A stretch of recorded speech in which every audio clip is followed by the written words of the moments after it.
Having a great time, a grand time in the Sam Roberts party room, as we always are. Welcome to day number 3. Sam Roberts Show. I can't wait till I've been on enough days that I don't remember what day number it is. Hopefully by the second week. Be like, what is this? Is this day 7, 8, 9? 9, you say, Paul? Wow, we've accomplished a lot. Welcome to Sam Roberts Show. So much to do today. Oh, my God. We are live as we are every day. Starting right this time, noon Eastern, here on Opie Radio. Lloyd Kaufman is coming in today. Lloyd Kaufman, the founder, the guru, the god of Troma Films, responsible for movies like The Toxic Avenger and Sergeant Kabuki Man, NYPD, and Class of Nukem High, all the movies that you used to watch while learning how to masturbate watching USA Up All Night. Lloyd Kaufman will be here, as will, he's promised to, DJ Whoo Kid, as we've said. We're in a different studio. We're all the way up at Lincoln Center. It's 5, 6, maybe 7 blocks away from the actual studio. So we'll see when DJ Whoo Kid makes it. But a lot in store to get to. By the way, drinking regular soda. That's right, Francesa. A man's beverage. None of that diet bullshit. Here on Sam Roberts Show. Update on John Kerry's condition if we get to it. And we got a little preview of Caitlyn Jenner's reality show coming up. The former Bruce Jenner, now Caitlyn. She's got her own reality show coming, so we're going to get into that. A whole lot to talk about here on Sam Roberts Show today. If you want to be a part of it, call right now, 866-969-1969. Phone lines are open at 866-969-1969, and you too can be a part of Sam Roberts Show. We've got a new Twitter account, at SR Show SXM. That's at SR Show SXM. You can follow along with everything that's going on in this party room. Vast, huge, massive studio. And a major announcement as far as that Twitter account goes. We have broken a record. Everybody was talking about Caitlyn Jenner 2 days ago. As of today, the SR Show SXM account, which you can get to at twitter.com/SR Show SXM, is the quickest account in the history of Twitter to reach 650 followers. That's right. No Twitter account has reached 650 followers quicker than SR Show SXM. So make sure you follow that, and you too can be a part of it. Let's go to Jason in Detroit to start the show. What's going on, Jason?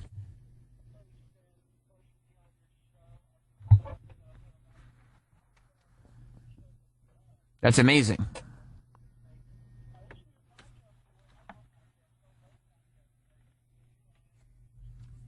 Thanks.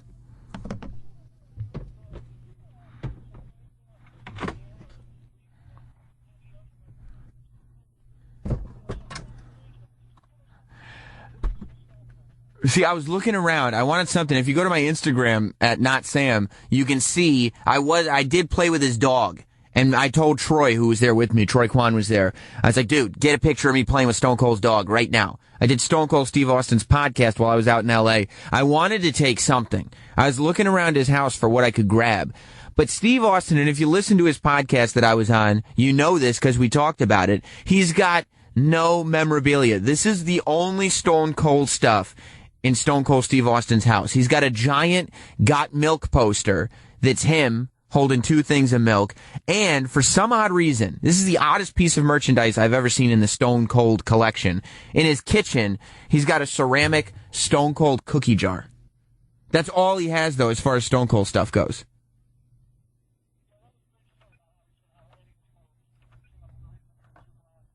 Well, yeah, definitely check it out if you haven't already.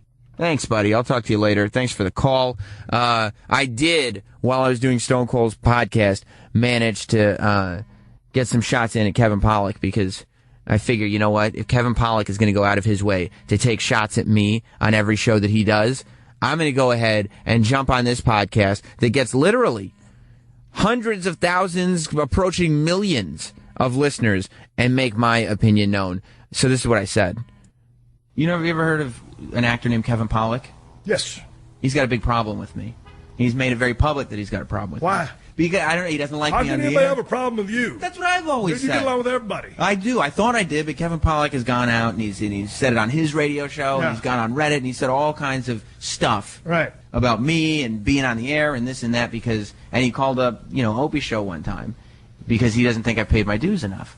He couldn't be. How many dues you got to pay, Sam? That's what I'm saying. Yeah. I've been here just because he just turned on his radio. Right. Doesn't mean, and let's be honest, it's Kevin Pollack. Like most of the movies he's been in is because somebody more famous is in the movie. Right. It's not like anybody goes to A Few Right. Good Men and Was says, that a "Oh, shot?" see Kevin Pollack." I don't know. I don't know. But it wasn't for me. Hold on. You got to get a visual. Sam's got his GoPro over across the damn room, but you're hearing the audio version. I said, "Is that a shot?" And Sam goes, "I don't know," and he puts his hand out to the side.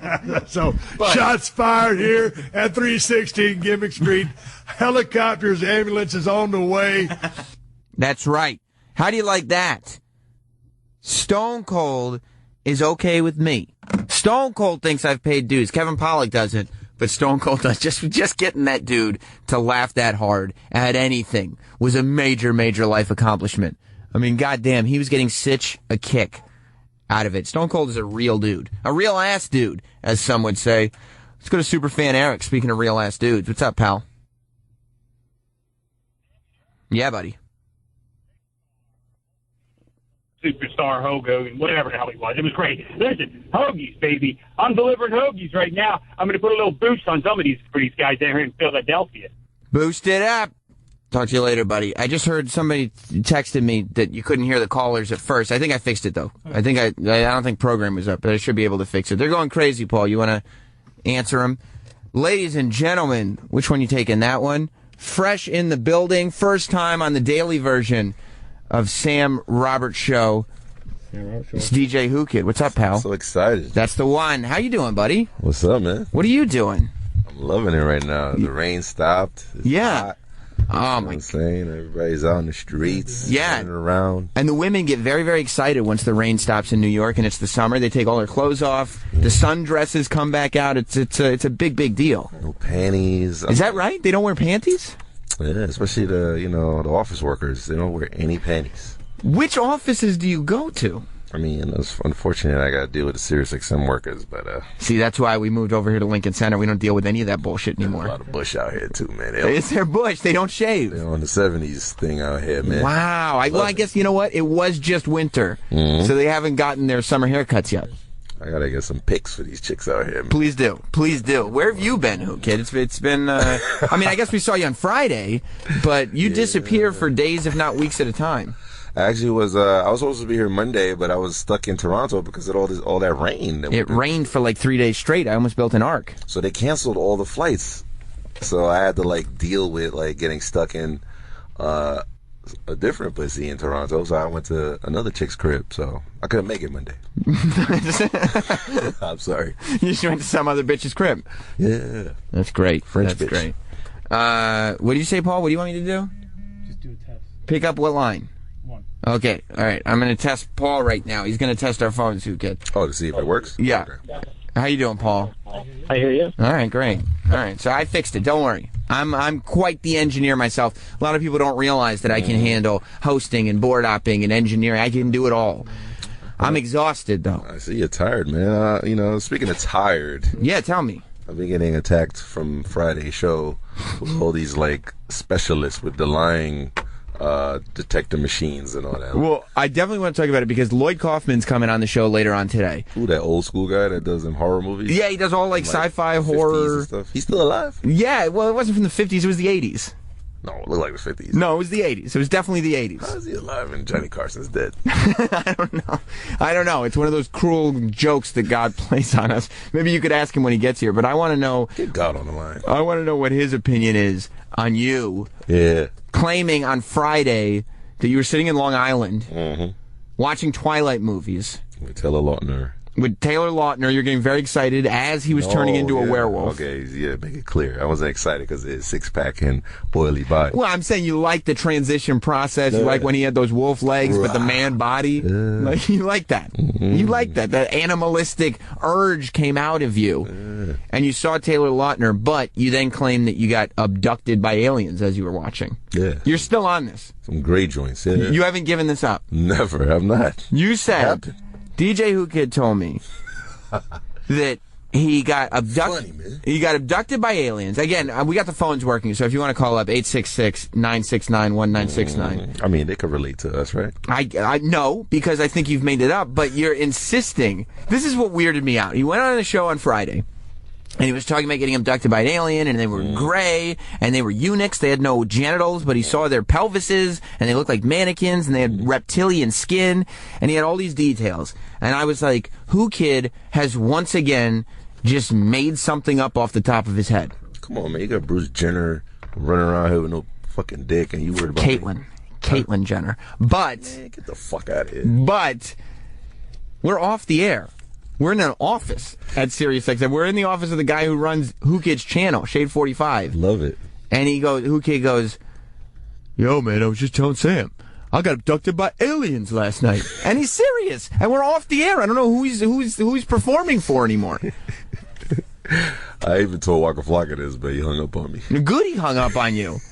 Waka Flocka's the one who's supposed to be on drugs all the time, not you.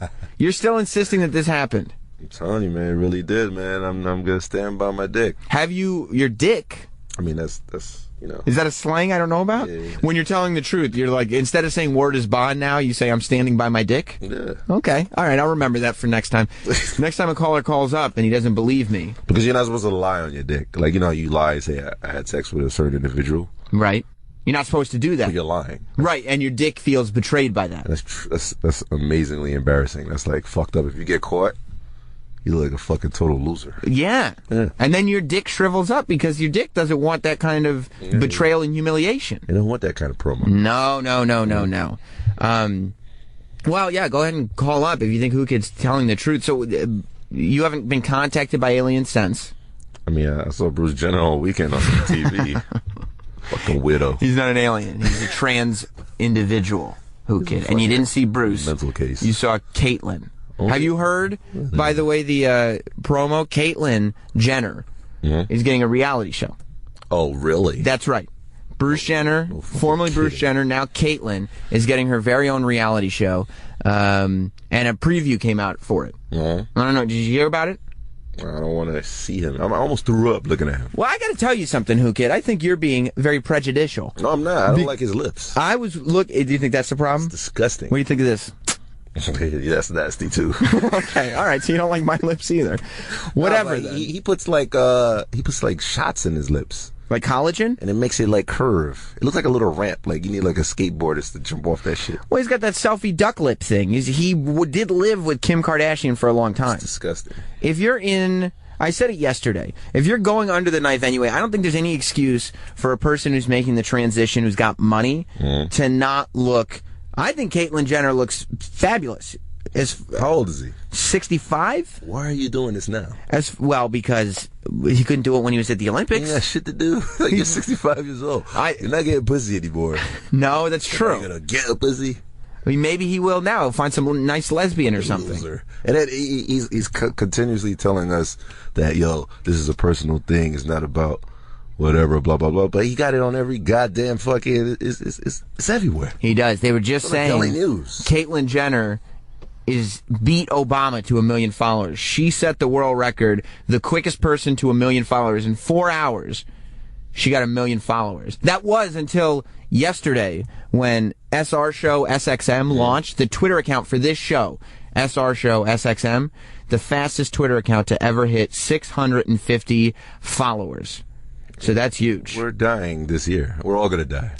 The human race? Because the Russians are creating these bombs. They're like, we're too busy worried about Bruce Jenner. His dick. And his genitals. His genitals. Genitals are gone. Well, if he's not just going to cut his dick off, he'd have a vagina. He's got to have some kind of genitals. Or maybe he's like the alien. Huh? You think so? Just a eunuch now? They did say, Kevin Undergaro called up here on Monday and said he wondered and he thinks it's a little far-fetched, but he wondered if he was calling himself Caitlyn with a C to take another shot at the Kardashian family, not taking on that K. God. And there's actually an article that came out today that it was indeed to further separate himself from the Kardashians. Although he's getting a reality show on E. We've had the Kardashian mom on the show before, right? Yeah, we had her on this show when we first started doing Fridays, and I asked her, is Bruce Jenner transitioning? Fucking lied. She said, not as far as I know. She totally knew, because he said that the family had met Caitlyn before. Let's go to Chris the teacher and see what he's up to. Whoo Kid, Chris the teacher has been calling in every day, all week long, and saying that he has not been going to work because he wants to hear the show. Chris the teacher, are you there? Yeah, baby, I'm home. You're not at work still. Damn. No, 3 days. Good. Leave the kids behind. No child left behind. How about this? All children left behind for Sam Roberts' show. I got to get a doctor's note now, though. That's the only problem. Or else I face disciplinary action. Yo, Whoo Kid, you're that pretty early for like a minority. Usually I know, that's pretty man. late. I'm supposed to be like you right now. Whoo Kid, you could be offended by that statement. Instead, you agreed with it. No, I'm not. Bro, your Twitter is awesome. By the way, thank you, sir. Whoo Kid, your Twitter is fucking awesome. You know what's funny? I was talking about you with Katie Linendahl, who does this show all the time. It's just Me? Not you. Goodbye, Chris the teacher. 866-969-1969 if you want to call Sam Roberts Show right now. I was talking to Katie Linendahl about you. She does this show all the time. You do this show all the time, but your paths have not crossed yet. Oh, wow. And she goes, oh, yeah, I looked him up. She's like on the Today Show. She's very kind of clean cut. Oh, okay. And she was like, oh, yeah, I saw his photo on your Instagram, so I looked him up over the weekend. I was like, oh, yeah. And she was like, yeah, it was enough. I saw his Instagram. That was enough for me. She wasn't ready for the trap gods. She was like, yeah, it was fine. I went through a couple pictures. It was enough. It was enough. Let's set it up. Yeah.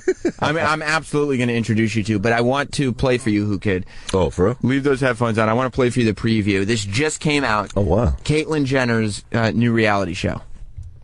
So many people go through life and they never deal with their own issues, no matter what the issues are. Ours happen to be gender identity. But how many people go through life and just waste an entire life because they never deal with themselves to be who they are? You know, you go through all of this stuff and you start learning kind of the pressure that women are under all the time about their appearance. I never had until a couple of weeks ago actually a professional come in and do my makeup. What a difference. Yeah, listen. Oh, God. It is obvious that he has a professional makeup artist, because like I said, Caitlyn Jenner, for a 65-year-old woman... He needs a professional. 65-year-old woman is a good-looking woman. You can't tell me, Caitlyn Jenner, if you didn't know that... First of all, I don't think you did know that was Bruce Jenner when you saw that photo. Fucking nut. It doesn't look like Bruce Jenner. I thought it was the bitch from Friends. Jennifer Aniston? She got mad old. What happened? Bitch got old. And you know what it is? I have like so many gay friends. Yeah. And then they've been through so much BS. Yeah. With coming out. Yeah. This is too complex. It's just like some gay people are kind of pissed off at it. It's just like this guy's getting promo. But isn't it a good thing for gay people? Because it's kind of good, but it just makes people more accepting. It's the way they're going about it, though. It's just like this guy's representing like transgenders, gays. Yeah, I mean he is. And like my son called me and thought it was like, yo, what's going on here, Dad? This is normal. How old is your son? He's 14. And does he know the transgender world? At 14, he must kind of. It's a different world that we're living in. It is a different world. In high school, they have crews, they have gay crews. I mean, do they have trans crews yet? I don't know about the trans part.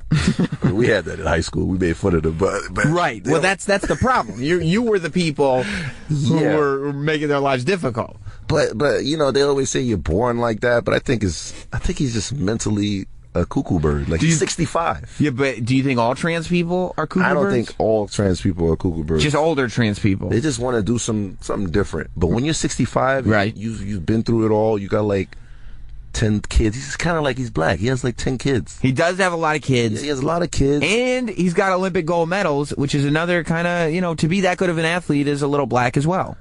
Yes, and very manly. Very manly. He won the damn gold. Right. Not to mention, he was on the cereal box that I used to always cherish. That's my Wheaties. era. Yeah. Wheaties. Totally. Well, I said on Monday he needs to get back on that Wheaties box if Wheaties wants to sell some flakes. Like, you wouldn't buy that, but I would buy it. I'm not getting that fucking box. I just saw a tweet. This is also breaking news. We got a new thing. Breaking news. Breaking news on Sam Roberts Show. That's right. News, breaking news. Do it again.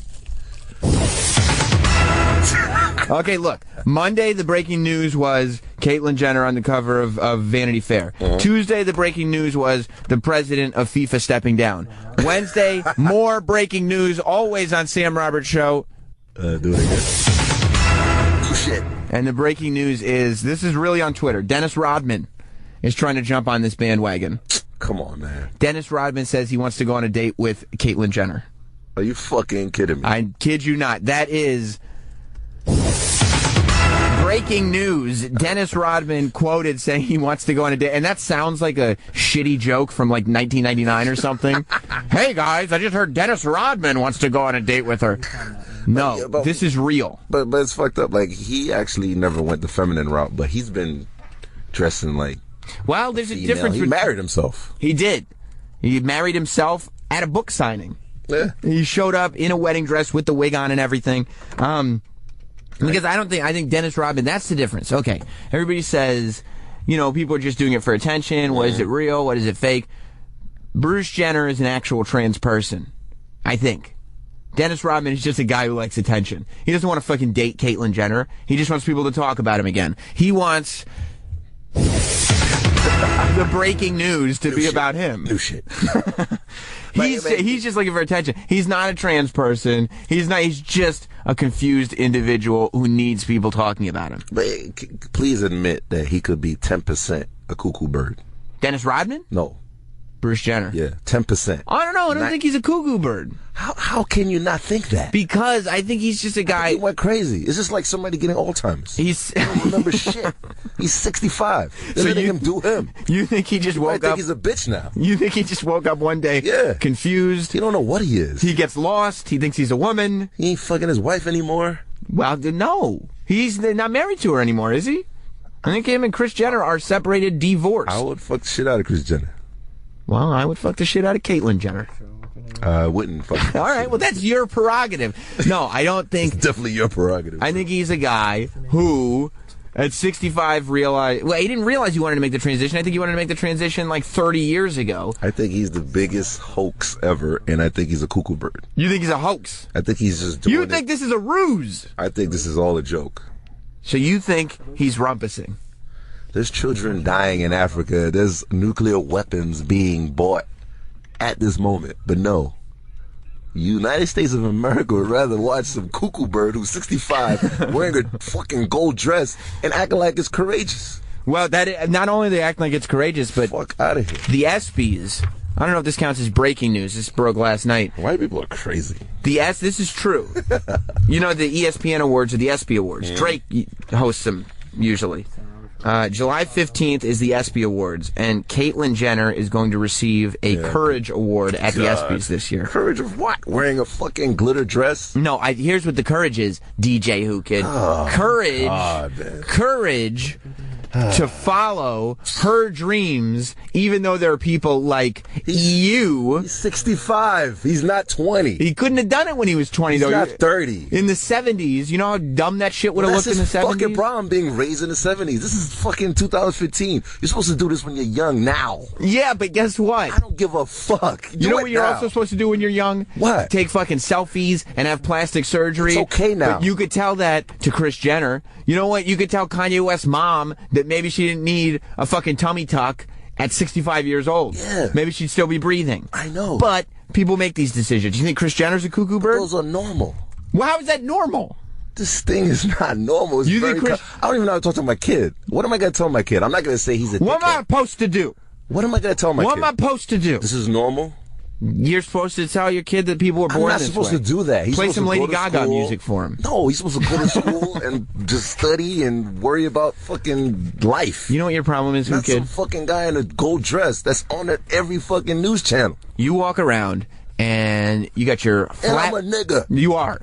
No, you're pretending to be. You wear your flat-brimmed hat. Yeah, I'm pretending it. You got your Jordans on. Yeah. Your shit's is expensive. Yeah, bro. very expensive sneakers, yeah. your top-of-the-line jeans, and you're just trying to disguise the fact that you are an old white man trapped in a black man's body. That's why I'm going this route. You know, when I was your age, this was not acceptable. Yeah, the 70s okay, but now it's accepted, it's cool, and you can't fuck with little kids. This guy is 65. What do you mean he's fucking with little kids? I mean, I'm talking about little kids that have issues now. It's good to give them the courage. They got to be who they got to be. Oh, so you're saying that... But not this guy. You're saying... No, I don't care. Not this guy. You're saying that if you're a kid now who's going through some shit, you got their back. I have their back all day. But if you're an older person, I have tons of gay friends. All my friends, probably all my friends are gay. But I mean, we're friends, and guess what? You're gay too. I'm not gay. However, I appreciate everybody. I made the announcement on yesterday's show that I am transitioning into a wombat. Because that's I feel like my soul was meant to be a wombat, and I do hope that people follow my journey here on Sam Roberts Show into wombatdom and realize that that's who I was meant to be. Now, I'm 31, and it's 2015. Is it early enough for me to tell you that I want to be a wombat? Are you cool with that? I'm cool. So you're cool knowing your friend, Sam Roberts. You know me now. You're not going to die next week. He's 65. Who gives a fuck? Oh, you're saying... He's 65. That if he's 65, he should be like, well... Holy shit. What do I got, 5 years left as a woman? He's supposed to be fucking squeezing the shit out of his grandkids. Right. Going on trips. You got so much money. Why are you worried about showing us this? He doesn't feel fulfilled as a person. If anything, he should have did this privately and then just lived his life. He has money. If you have money to do that, you have money to do it on your own. And speaking of do it privately... Why do you need to tell me this? As we said, we'll play it again a little bit. The preview for the show, I Am Kate. So many people go through life and they never deal with their own issues. No matter what the issues are. Ours happen to be gender identity. But so this is the preview for his reality show. And I'm going to tell you this. Yeah. I was arguing my case. And I was talking about this, and I was looking at his photo and being like, he is a good-looking 65-year-old woman. If I were to fuck a 65-year-old woman, he would be in the running. For sure. Caitlyn... all right, I'm not going to lie on the photos. All right, yeah, they look cool. But I'm going to tell you this. That trailer is the first time that hot 65-year-old woman, the voice came out of her, and there's no fucking doubt that that is Bruce Jenner's voice. Yeah. Like, you look at the photo, and you're like, is Bruce Jenner in there? And then he starts talking. Yeah. And you're like, yep, there he is. Because what did I say earlier? I threw up when I was having yogurt and I saw his lips. Oh, it's the lips. That's what makes that sound. I don't even like women doing that. We're all dealing with gender identity. Like, he kind of sounds like Larry Flint when he talks. Enjoy your fucking lips, people. Like, if you don't have any, enjoy the fact that that's what God gave you. You ain't got no lips. These aren't the lips. These aren't the lips that I was really made to be born with. I really feel more comfortable with some injections in them. Whoa. What happened to the lady I was looking at? You look like Jessica Lange a minute ago. It's like he's waiting for a skateboarders to jump off his fucking mouth. Fucking loser. My lips are half-piped. He's a nut. I don't care what anybody say. Listen. He's a fucking nut. I don't think he's crazy. I think he's got to do something about the voice. Because he does not... He looks like Jessica Lange. He doesn't sound like Jessica Lange. From American Horror Story? Would you fuck Jessica Lange from American Horror Story? No. Okay, well, then I'll punch your face. You will. Let's go to James in Maryland. If you want to call the show, 866-969-1969. We go to James. What's up, pal? Welcome to Sam Roberts Show. Hey, thank you. I was just going to let DJ Whoo Kid know. He said earlier he thought that white people were crazy because, Bruce Jenner's Cuckoo Bird and all that. I just want to remind him, look, if you go to Craigslist or you go to Backpage and you talk to Jimmy Norton, there's a lot of niggas out there that are sue. Yeah, you know what? You know what? He's right. Yeah, he is right. But those are normal circumstances. What do you mean?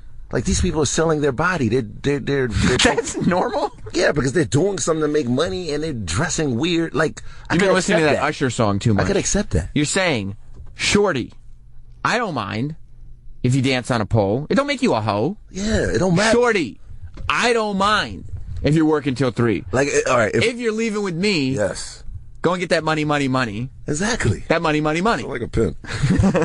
But you see, those are like, come on, it's like 1 + 1 = 2. Those are normal circumstances. If my son asks me about that, I can explain that. I can't explain Bruce Jenner. So what if your I can't son explain my son what the hell is going on? What if your son at 14 said, "I'm trans. I'm a chick"? Then he's good. You're good. It's 2015. I accept him. What's the age? What's the trans cutoff? 60 fucking years old. 60. Fuck, he missed it by 5 years. He's fucked. God damn it. I was right there. I don't know, man. You know what? I honestly don't give a fuck. I am going on tour. I'm fucking bitches. Right. You got a whole thing going on. The only thing I'm annoyed with is it's everywhere. It's on the news. It is TV. everywhere. You can't even escape it. No. So a nigga like me who don't care. Right.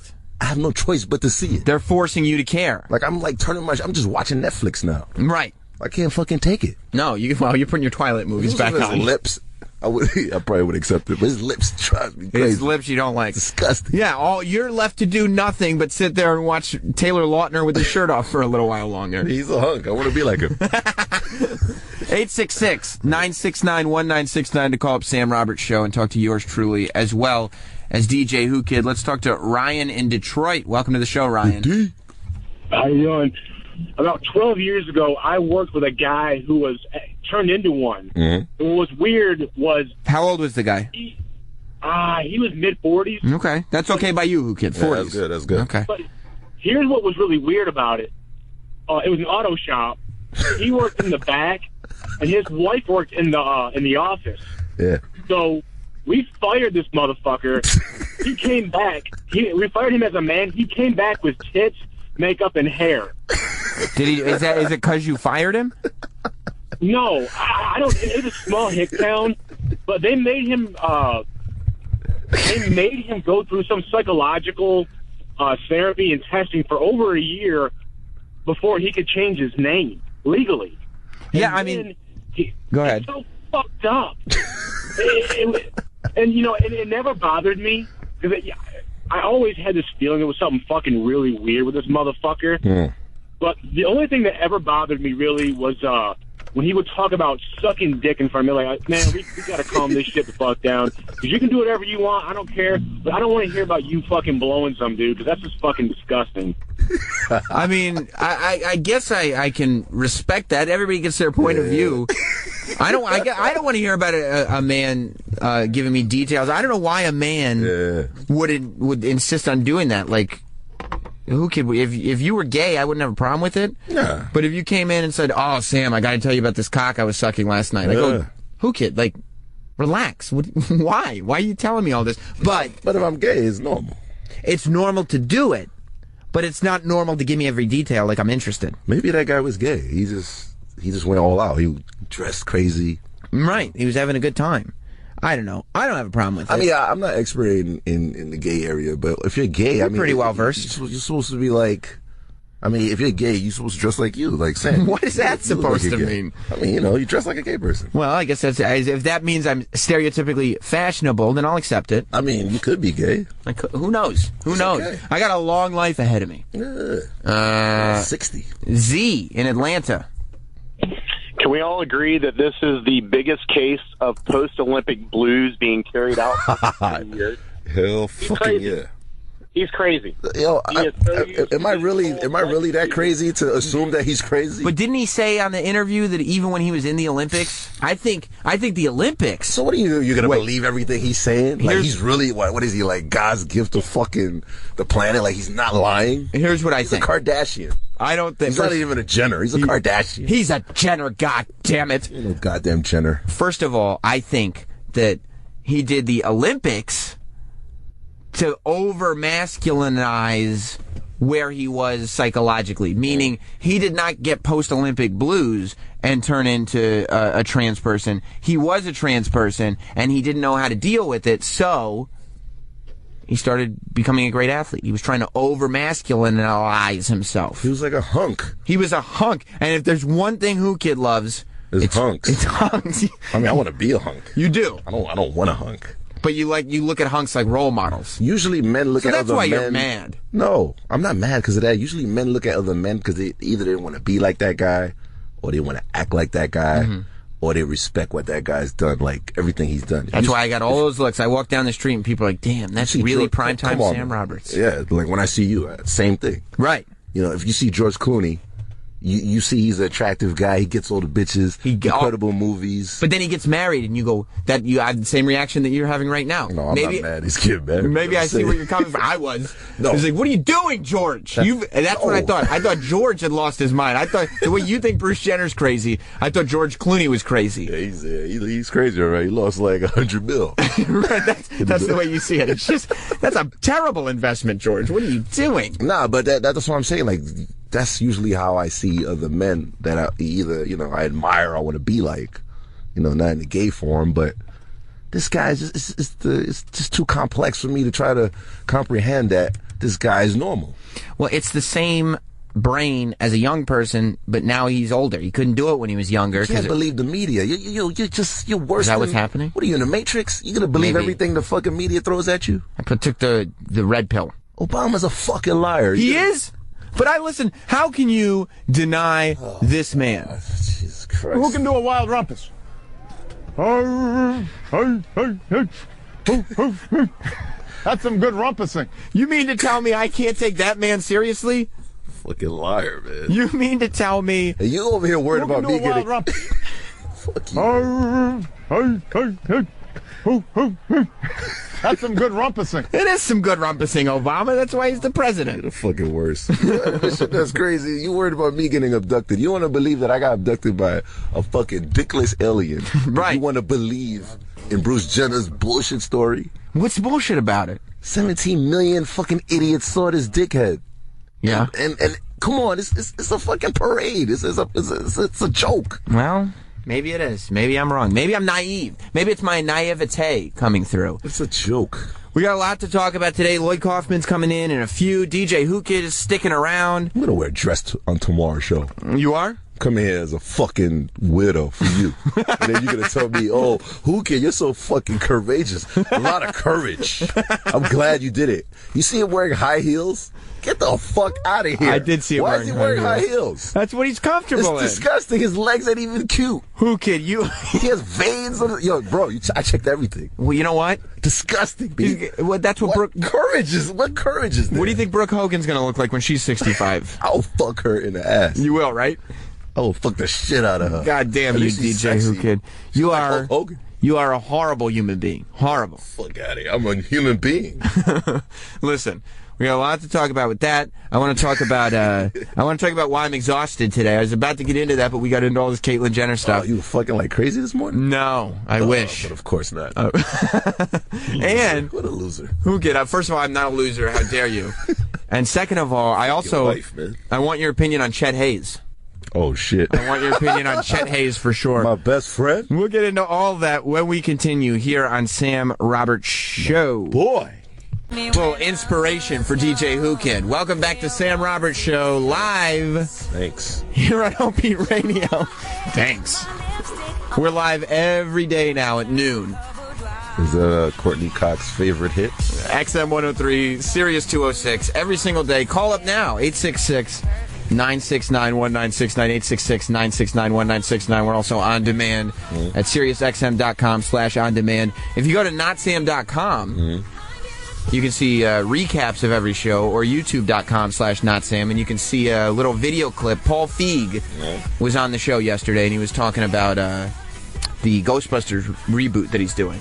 Oh, wow. So that video is already up online. You can also find the clip of Maria Menounos calling in on Monday to congratulate me on the new show. All that stuff at notsam.com. Oh, isn't that cute? It's very cute. Check it out. If you're just joining us, Whoo Kid is under the impression that the Olympics made Bruce Jenner crazy, and I'm under the impression that Bruce Jenner entered the Olympics because he already had his own issues going on. However, he still looks like Courtney Cox. That aside, let's go to the phones again. 866. Jesus, your phone's loud. 866-969-1969. Like parachuting? Sean. Like parachuting or something. Are you on a helicopter? No. I just actually wanted your guys' opinion on the allegations of hate speech to Action Bronson, Toronto last week. his concert got canceled because of the brunch video and consensual rape he released in 2011. Yeah. Jesus Christ. I mean, 2011. Action Bronson is just kind of a goofball, isn't he? I mean, he's been on the show. Jokester. He's a jokester. Yeah. That's the thing about rap, is that it's very difficult to come down on rappers with language policing or thought policing or whatever it is. I never understood that. It's like when a rapper raps about something, it's like supposed to be true, but when a rock star is eating rats and spitting blood and raping like little girls. Okay, I don't know if anybody. I think if any rock star raped girls every night, I think there would actually be some backlash. Okay. Yeah, I do. But all right, I'm exaggerating. But it does say here that basically it was misogyny. The petition to ban Action Bronson is about misogyny, not censorship. Look, there are a lot. This sounds a lot. Somebody was getting a massage? Misogyny is when people act out against women. It's a big SAT word. It's a big-ass word. Yeah, it is. Fuck with me with that. I don't like that. This whole thing, to say Action Bronson has misogynistic lyrics, you're just ignoring every black rapper that's ever been. You're finding the one white guy thinking, oh, he's not a gangster, he's white. I'm going to accuse him of misogyny, but every black guy who's ever said anything horrible about bitches and hoes, just let it go. Let it go. Snoop Dogg went through hell with the bitch thing, so. Yeah. And then he stopped saying it, and then he stopped smoking weed, and then he was like, you know what? Bitch. He said, biatch. Yeah. That's a different thing. That's in a term of endearment. Oh, yeah. Chet Haze is amazing. Chet Haze. That's my boy. He's Tom Hanks' son. Is he not, Whoo Kid? He's an Illuminati seed. But he's a rapper. No, he came out of Illuminati's person's dick. Yeah, there's no doubt about that. It's Tom Hanks. He's a national treasure, as has been discussed many, many times. But Tom Hanks... Da Vinci Code, baby. That's right, it's Da Vinci Code, baby. Tom Hanks has 2 kids. One of them is Colin Hanks, who we know. He's been in a bunch of movies and stuff. And the other is Chet Haze. He's just touring for nothing. Overseas. Yeah, he doesn't have to do this. He was overseas chilling. That's my boy, though. He's kind of set. Has he done your show before? Countless times. He's my homeboy. He hangs with me. He's not really taken seriously in hip-hop. I mean, you take him seriously because you think he'll, like, introduce you to his dad. No. But he's not really, like, taken seriously in hip-hop, is he? He's my boy. Okay, exactly. So he's in a lot of trouble because obviously he is a white person. Tom Hanks did not give birth to a black child. He is a white person. He doesn't really look that much like Tom Hanks. Does he? I mean, I don't really see it. Colin probably does. Colin Hanks looks more like him, but Chet Haze, a.k.a. Looks like the moms. Yeah, he looks more like what's-her-face? The moms. Tom Hanks' wife. But he went out on his Instagram, and he has one of his black friends. And on his Instagram, he used the N-word with the A. Oh, yeah. Which, Whoo Kid, is, what word is that? Nigga. That's right. He used that word to describe his black friend, as Whoo Kid smacks the mic on himself. And then he wanted to talk to his haters. Who's that? Chet Haze did. And so he wrote, fuck y'all hating-ass niggas. Oh, okay. On his Instagram. And he's getting a lot of backlash for using that N-word. And he made a video describing exactly why it was okay for him to do that. You want to hear this, Whoo Kid? Yeah, go, that's my boy. Okay, this is Chet Haze, Tom Hanks' son, who likes to throw that N-word around. Look, I know the majority of y'all are not going to get this because the history is still so fresh in our country. But hip-hop...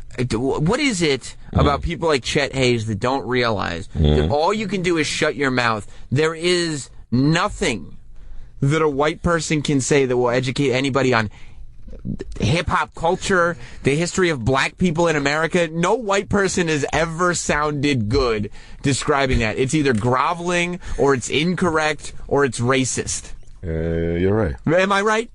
Like if I said, you guys need to understand, I'd throw around some words that could be construed as racist, but I'm friends with DJ Whoo Kid. And he told me it was okay. Do you think Cornel West would be okay with me using racial language if he found out that you, DJ Whoo Kid, had given me the pass? I don't think so. You don't think so? What about Mark Lamont Hill from CNN? If I said, no, Mr. Lamont Hill, you don't understand. I'm friends with DJ Whoo Kid, who's friends with Chet Haze. This has all been cleared. No. Whether it's right or wrong, it's just the realization of what we're living in. Especially if your dad is Tom Hanks. If Chet Haze comes up, man, I don't care how much you blacken up your voice. Man, y'all don't know the struggle. Oh, Tom Hanks' son. I guess we don't know the struggle. Look, I know the majority of y'all are not going to get this. Y'all. Because the history is still so fresh in our country. But hip-hop isn't about race. It's about the culture you identify with. And can't no one tell me what I can't say. Is that true, Kid? Is that what hip-hop is about? That's my boy. Yeah, that's your boy. Can no one tell him? Where did he learn how to speak like that? Can no one tell me? I mean, I never admitted this, but I've been trying to change him back to the whiteness for years. Isn't that where the money is? Isn't it if he came out and he spoke like Tom Hanks, but then put out rap songs, wouldn't people be like, what the fuck? This is mind-blowing. This is like Caitlyn Jenner. It's a dual personality. You know, I've been trying to make him white for a long time. I mean, I've been trying to make you white for a long time, and it's starting to take effect, I feel like. Yeah, I am white. It is. It's starting to get there. You're figuring out all of this. I understand. 866-969-1969 is the phone number to call Sam Roberts Show. I can't believe that Chet Haze would be like, you know what? I'm going to make an Instagram video and clear all this up. And not think to himself, guess what? I'm Tom Hanks' kid. There's a price that comes with that. Lots of rewards. You know, you get to watch Toy Story as many times as you want. They just send him DVDs. It's no problem. Fucking yeah. He gets to chill out in the apartment from the movie Big every single day if he wants to. Just fucking jumping on that tiny little trampoline, sleeping on a bunk bed. No, the Ferrari bed. Getting in the Ferrari bed. It's not a problem for Chet Haze. But the one problem is that he can't go out there and explain to the people, anybody who doesn't know, allow me, Tom Hanks Jr., Chet Haze, to explain to you what hip-hop culture is all about. It just can't happen. It doesn't matter how many books he reads. It doesn't matter how many times he's watched Ice-T's documentary. I don't know what it is, man. If Tom Hanks was, I wish Tom Hanks was my dad. If Tom Hanks was your dad, would you be doing any of this rap nonsense? I wouldn't be doing this shit right here. I wouldn't even be talking to you. 866-969-1969 to call Sam Roberts Show. We'll go to Ken in Chicago. Yo, am I on? Yes, you are. Awesome. Yeah, buddy. Hey, Sam. Hey, Whoo Kid. What up? I just wanted to say that, I'm really surprised that in 2015 we're still acting like white people can't say the N-word for some reason. I'm wondering where white people came up with this theory that they're not allowed to say the N-word. I mean, like, look. And on top of that, when it comes to this rap stuff, I mean, like, white people bought rap music a long time ago. Like, the whole culture, that's their thing. This is their industry. They can say whatever they want. They have enough money to get a grown-ass man like DJ Whoo Kid to be called a nigger to his face, and then he'll say, oh, that's my boy. I don't even know why people are acting surprised. White people are allowed to kill black people unarmed, and you're surprised that a white boy is walking around saying nigger like he owns this place? Like, yeah. What the fuck? Yeah, there's this weird sort of thing because you just have to look at perception and reality, and neither one of them are great.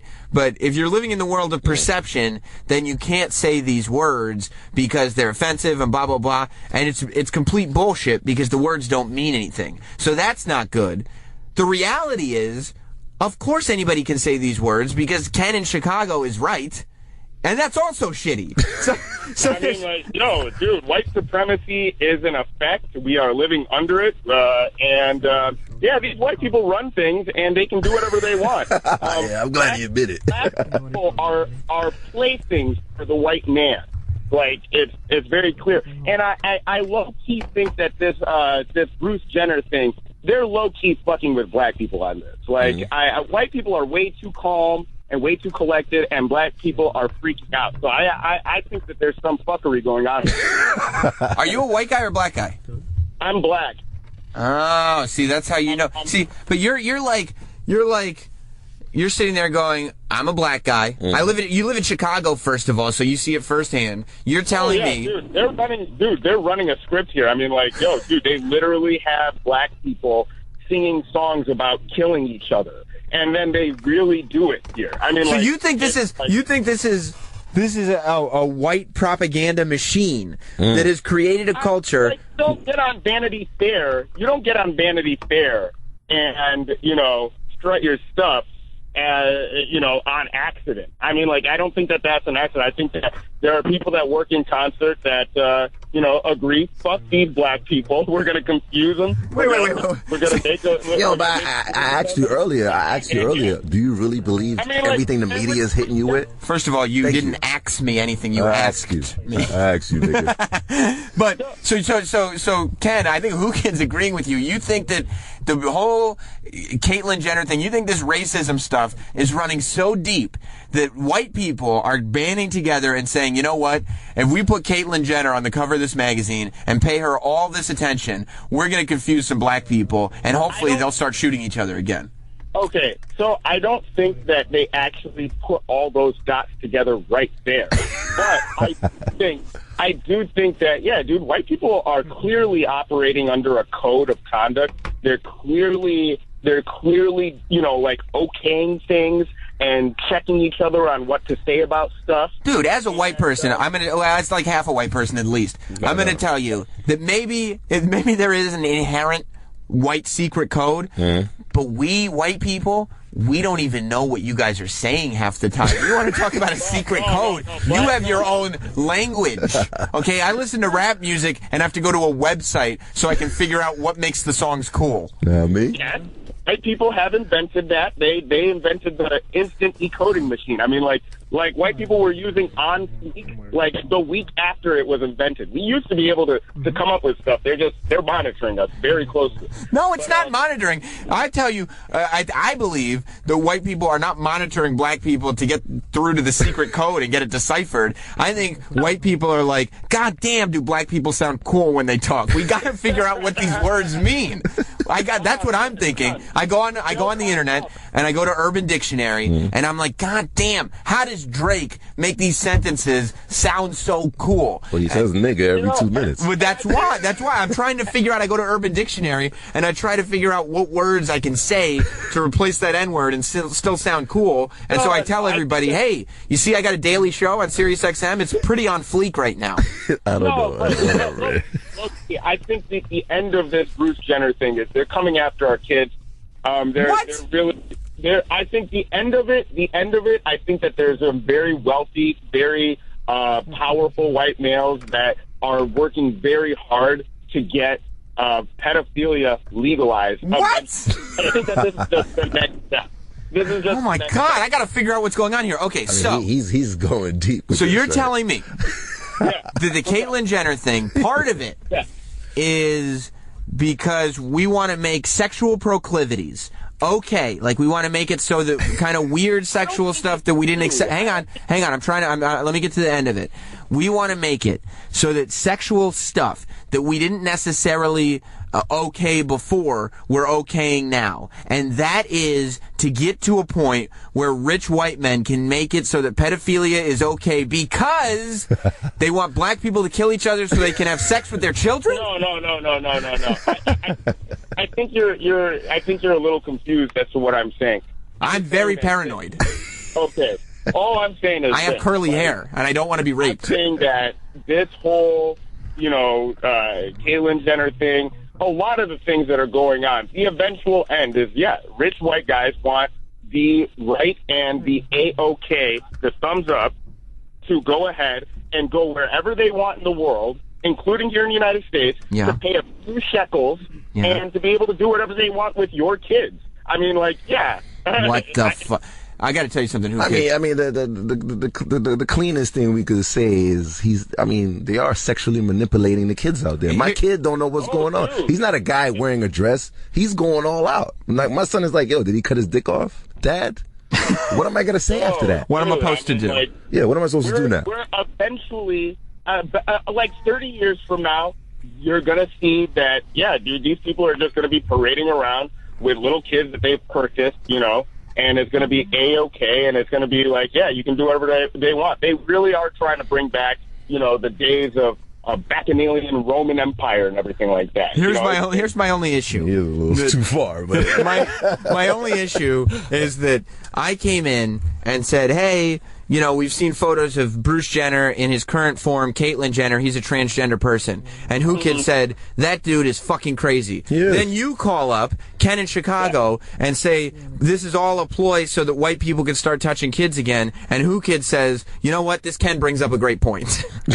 So Bruce Jenner's crazy, but Ken... No, wait. Ken is just paying attention. I don't know about the kid stuff, but they are sexually manipulating kids' minds out there. Like, kids kids want to go to school and live regular lives. And it's hitting black people extra hard. Yeah, but that's because black people don't even, they get freaked out by David Blaine. Like, black people just need to relax. We don't have jobs. We watch TV all day. You gonna put this motherfucker on every channel? Fuck. Dude, you think it's a niggas go get jobs now. You think it's a shock that he's getting the Arthur Ashe Award?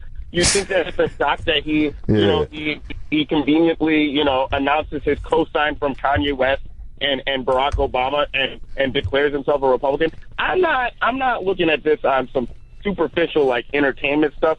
I really do think that this is part of a very sophisticated plan put in place by people that have specific goals. And Chet Hanks, he can say nigger all he wants and keep revealing himself and everything like that. I mean, how easy? Go ahead. Oh, yeah, and people like DJ Whoo Kid are paid enough to just, co-sign it. But how easy then? How easy is it? He's my friend. By your friend, your Hollywood friend. Your friend. How easy? You're his nigger, by the way. Don't Jesus Christ. His nigger. Whoo Kid. I think he says nigga. How easy is it? How easy is it, Ken, based on your theories, to manipulate black people then? It sounds like it's very easy. I mean, like, dude, I think black people can think for themselves. Don't you think that most black people can watch something on TV and realize I'm an intelligent human being, just like a white person or a Hispanic person or an Asian person, and sit there and say, we shall overcome. I cannot be manipulated in this way. I'm an intelligent, free-thinking human being. Okay, think about it like this. All right, think about it like this.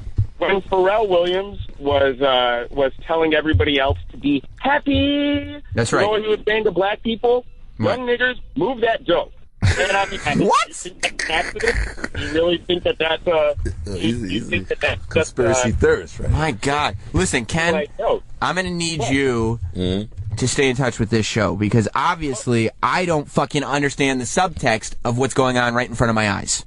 White supremacy is the enemy. That's all you need to know. Okay. I mean, like, check out my website, alltheway100.com. ALL. Okay. Now, how is that supposed to help anybody? The word is 100 is the word. Yeah. How is that? Aren't you part of the problem, Ken? Well, fine. I have alltheway100.com.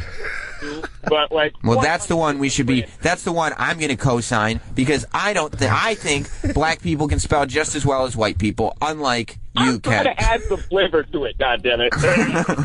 All right, buddy. Thank you for the call. Thanks for taking the call. You guys have a nice one, man. I will always. I'm not going to have a nice one now. I'm scared of everything. Jason, welcome to the show. Yeah. Hey, what's going on, man? What's up, Whoo Kid? What up, man? I'm done. Okay. I was with that guy for a minute, but he lost me. He completely lost me. But I do agree to some degree about the whole. I agree that it's about the dumbing down of morality in America in a way. Well, I mean, I don't know if it's dumbing down or if it's evolution. You could think of it as a way of dumbing down, but you could also say, you know what? We've realized that some people are born differently, some people think differently, and we need to evolve in the way of our thinking and just open this thing up. Accept people. Realize that, a person thinks this way, it's not gonna change the world. You could say in the 1950s that letting black people drink at your water fountain was dumbing down morality. But you know what it was? It was evolving morality. Evolving! Whoo Kid. Vote for Sam Roberts! Whatever. That's right. I think there's a large portion of it as Americans that are Christians that and that may be a demonized thing too, but it just doesn't seem right to me for us to be so accepting so quickly of something like this. It just seems, I agree with him that it seems like kind of a conspiracy. Live and let live, Jason. That's what Jesus would have wanted. Live and let live. There's no conspiracy. I just cannot believe how you're going to believe everything this guy's saying. Which guy? Bruce. I believe Ken instead of Bruce. Ken said Bruce is trying to bring back pedophilia. Let's go to John instead in Iowa. John, what's going on? What's going on, Sam? Not too much. I'm trying to figure things out for myself. Oh, good luck with that one. Yeah, really. I'm very easily manipulated, obviously. I mean, he did go a little too far with the conspiracy stuff. He did go a little too far. Yeah, maybe a little. But I think you make a good point about the fact that most white people think that black people sound cool in their lyrics. They do. I think it's really just the fact that most white people want to find the perfect balance between they can be as black as they want and dress and talk as black as they want without getting shot by any cops or without getting beat up by any black people. Yeah, you're right. We just want the good stuff. We don't want the thug label put on us, but we would like can we wear our pants a little baggier? Can we use some of the language, some of it? Like, you tell us where the line is before we get that thug label put on us. All the good stuff we like, all the getting shot for no reason stuff, you guys keep that for yourselves. You're 100% right, John. Let's go. You have to get right in the middle. Yeah, You man. can wear the gold teeth and you can wear everything else. Just don't. Yeah, here's what I'll do. Here's what I'll do. I'm going to put gold teeth in my mouth, but with the gold teeth in my mouth, I'm going to say, "Officer, is there a problem? What can I do to help you?" See, there's the balance. Sit on the floor, motherfucker. There's the balance. Thanks, buddy. Are you angry that it's always like the energy goes to the whites? This Indian saying nigga, Puerto Rican saying nigga. I don't know how Puerto Ricans Chinese have gotten away with it for so long, especially and yeah, those the Asian rap people. I saw so many Chinese people drop that bombs. The Chinese store, they be like, "Fuck you, nigga, no dark sauce, no more dark sauce for you, nigga." Yeah, but that's because the Chinese people and the Korean people, they implant themselves into the communities. Oh, so they own the stores and stuff like that, so they're part of the communities. White people, we just come if you see white people start to buy up land in black communities, that's what's it called? That's gentrification. Gentrification. That's not. It's amazing you don't know that word. Fucking white bastard. I'm pretending. I know goddamn well that word. It's my motto. I just yell it. Gentrification. Vote for Sam. Yeah. Accept everybody and gentrify them. Ethan on Rhode Island. Hey, Sam. What's up, buddy? Hey, Ken in Chicago and Whoo Kid and everybody. I mean, let's just reestablish some sanity here. Yes, please. Aside from the crazy conspiracy theorists about whatever Chicago is all about. Bruce Jenner is not the only trans person in the world. He just happens to be a very famous one right now. There's a lot of people out there who are just. You know what, Ethan? They were born into. You're 100% right. Born into the right body. Ethan is right. Whatever technology is allowing them to kind of change in that way, but I mean, it's not a perversion of morality. No. It's not any of this kind of stuff. It's not even how can I explain this to my kids? It's easy. No. A lot of people, most of us are born in a way that we understand how we are associated with the sex that we were born with. Some people aren't that way. It may be like a continuum. So some people are different than everybody else. Those people now have the right, or if they have enough money, I guess, to try to change themselves into who they think they are. Right, and it's not hurting anybody, so why not let them do it? And I'm going to tell you this. Thank you, Ethan. Ethan sparked a thought in my head. Ethan is actually right, but of course he's right. It depends on who it is. No. I think Bruce is a nutcase. And I'm going to tell you this. And if this Bruce Jenner thing, Caitlyn Jenner thing, is a white conspiracy, then DJ Whoo Kid, explain to me what Laverne Cox was doing on the cover of Time magazine. Black trans woman Laverne Cox was on the cover of Time magazine a year ago. A year ago! How old was he? Laverne Cox is probably in her 30s. Thank you. Oh, that's all it is. Man, I'm old school, and I just feel America just accepts anything too easy. It's like everybody's scared to say shit. Well, why is nobody come on, nobody's saying nothing? There's no possibility that he could be a nut? Of course, there's a possibility that anybody can be a nut, but I don't think he is a nut. I think he's just living his life. And do that. And I really don't give a fuck about his life. I don't want to see it in my paper while I'm eat my fucking Other yogurt. people do, though. I mean, people obviously care. They got the phone lines. So you had your yogurt this morning with a little bit of nuts in there. I put a little walnuts on my yogurt. Why not? And you see this fucking newspaper. And I go, oh, my God. You know what? I say to myself, yogurt, walnuts, and courage, all for breakfast. Courage. It's inspiring, DJ Whoo Kid. It's goddamn inspiring. It's just too fucking easy. Meanwhile, hey, there's nuclear weapons in Korea. We're going to get off this Caitlyn Jenner thing, because speaking of inspiring, Lloyd Kaufman is coming on the show. Lloyd Kaufman has shaped a lot of childhoods. That's the man right there. He is the man. He's taught so many how to masturbate. From the 50s. Not from the 50s. He was like from the 80s. Okay. You know who his roommate was in college? Oliver Stone. No, for real? That's right. In Yale, I think. Illuminati right here. That is Illuminati. But he is an independent filmmaker, and he's been fiercely independent for 40 years. Since 1975, I guess. 40 years.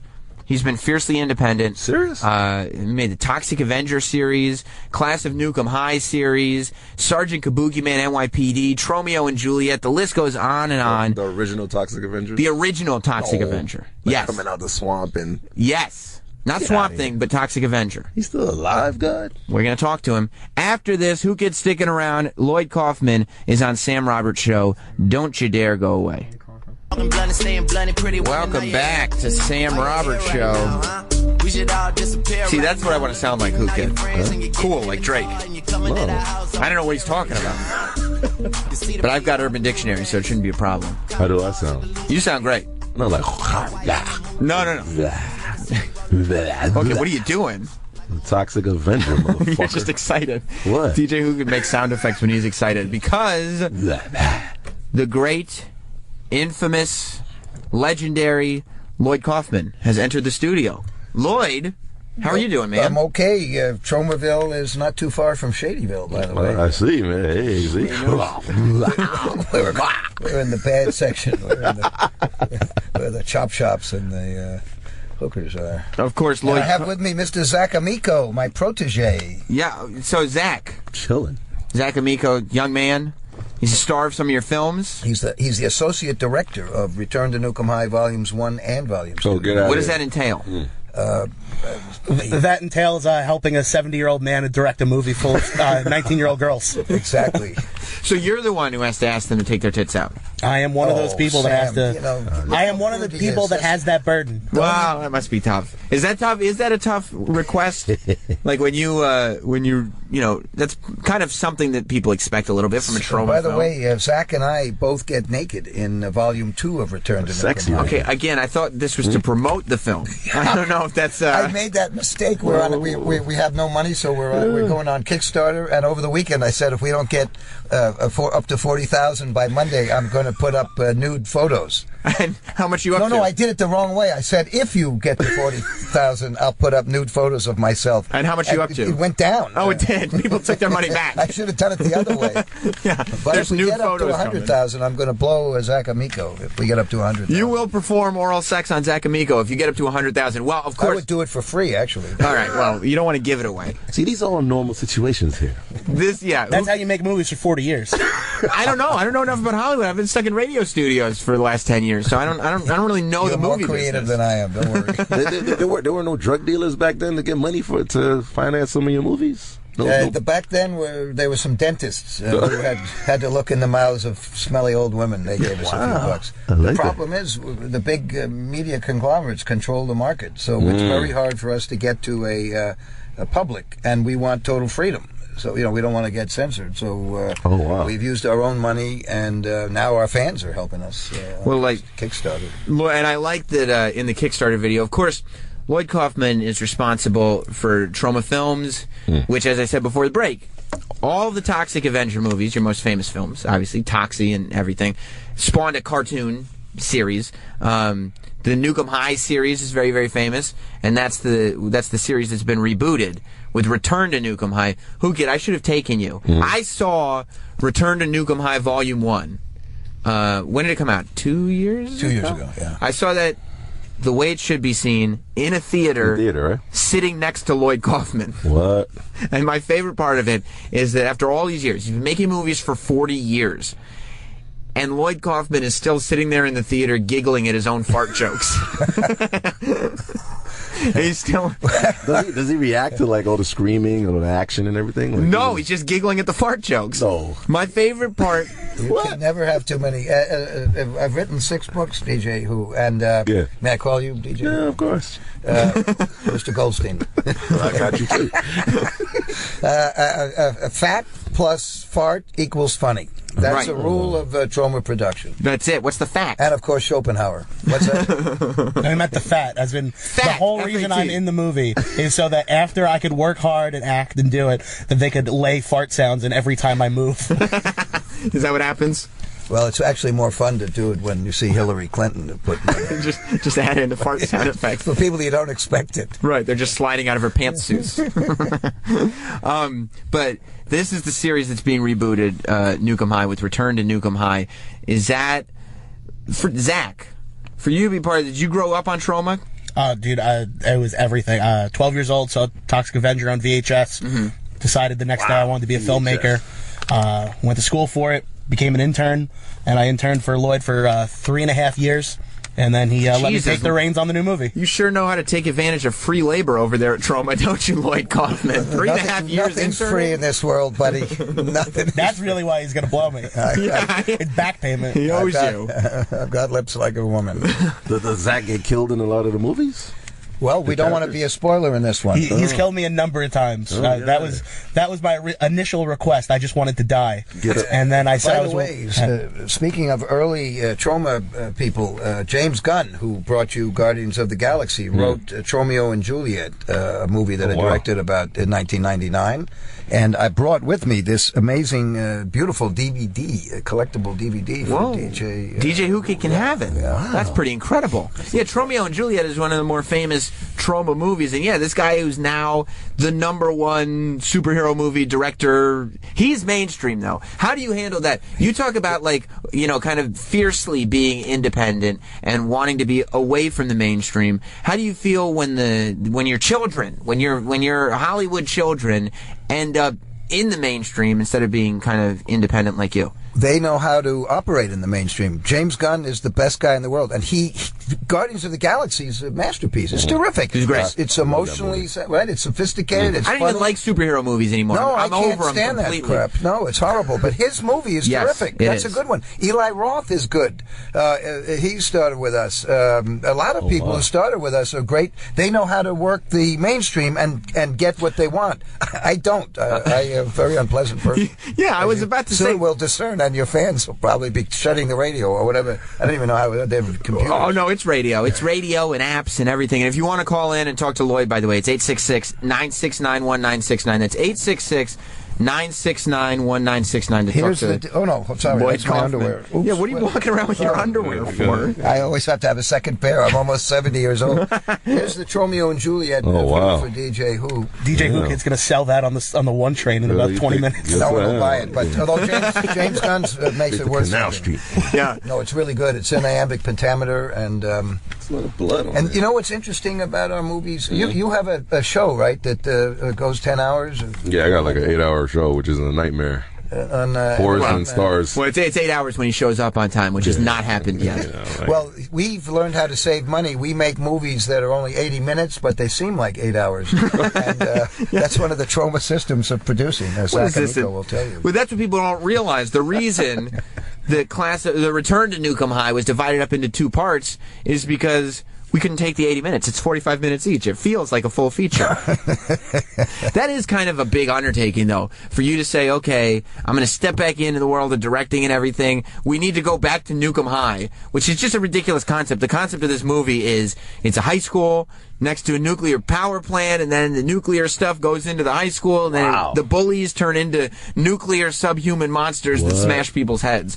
And Lloyd Kaufman says to himself, this is not something I can cover in a single film. This needs to be 2 movies. Well, interestingly enough, the idea was not mine. The idea was a vassal of a major devil-worshipping international media conglomerate who grew up with Troma movies. It was his idea to remake it. Stars is a vassal of Liberty. who were about to buy some giant other thing. He was his idea. It was that guy's idea. The guy running Stars or whatever? The guy running Stars, yeah. But the movie channel. Exactly. Yeah. And he let me direct it and have total freedom, but it had to be a very small budget. So, wow. What was his interest in it? Did he just... He was a fan. He was a fan of Troma and was like, I'm in this ridiculous But they're only position. distributing Volume 1. Staying away from... It's a 2-part movie, DJ. Yeah. It's like Kill Bill, the way it was Kill Bill 1 and 2. In fact, Tarantino was the one that stuck it in my brain. We were in Spain. We both had a movie in Sitges, and he suggested that I try to do something more ambitious, even though I'm in the underground. Is smoking weed a factor in watching these movies? Yes. It certainly doesn't hurt. No, it's good. Is it a different experience of me watching it normal, or should I really get high? I try to. I'm gonna get high for our you. movies they got subtext, right? There's a lot of subtext to it, but I think either being 12 or high on drugs will make you really embrace what Troma is. But yeah, there's a lot of you can see where Lloyd leans politically in these things. You can see where he's going in terms of the planet, everything. But he does it in such a way where it's not preachy. There's titties and heads blowing up and stuff like that, so it works. Poultrygeist Night of the Chicken Dead. It's an anti-fast food. I see you're in very good shape. I see that's the thing. Fucking bitches.